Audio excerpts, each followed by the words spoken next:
Action step one is to learn about the rules requirements.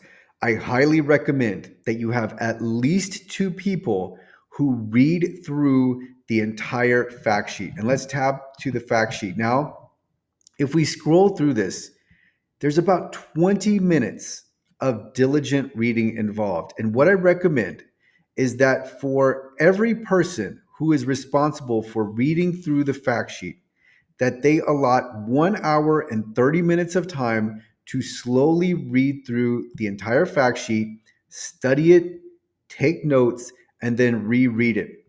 This is so important because it's going to determine what our efforts are going forward. And these are the efforts that we are going to be investing in for months. And this is where we're going to dedicate thousands of dollars of our budget to. So it is so important that we understand the exact direction that we are going. And it all starts with this fact sheet. Now, I recommend multiple people are involved. So you don't want to just have one person in charge here. So let's just say it's your ADA coordinator. You don't want to just leave this to the ADA coordinator because there can be differences of opinion, different interpretations.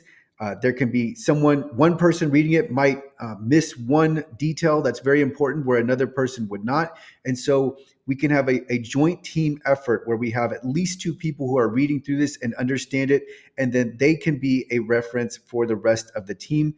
But it is so important that you understand the requirements of this rule. And if you need clarification on any aspect of the rule from the fact sheet, what you can do is you can go to the Web Rule PDF, and I've tabbed to it right now.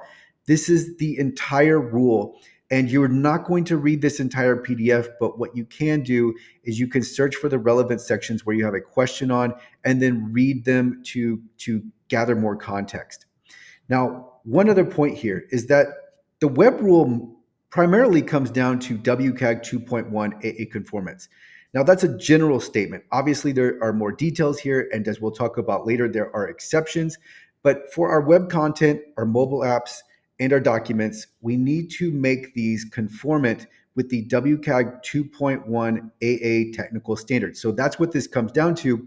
But just know that we have to unpack that because although that sounds simple, when we look at the technical standard, we can understand that there are many requirements under the technical standard that we need to work through.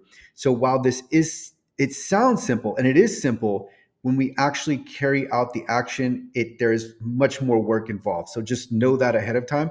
But that is the general requirement, is that we make our digital assets and our content WCAG 2.1 AA conformant. And so now tabbing back to action step one, we have the small entity compliance guide that is linked to in the description that will add additional detail and context.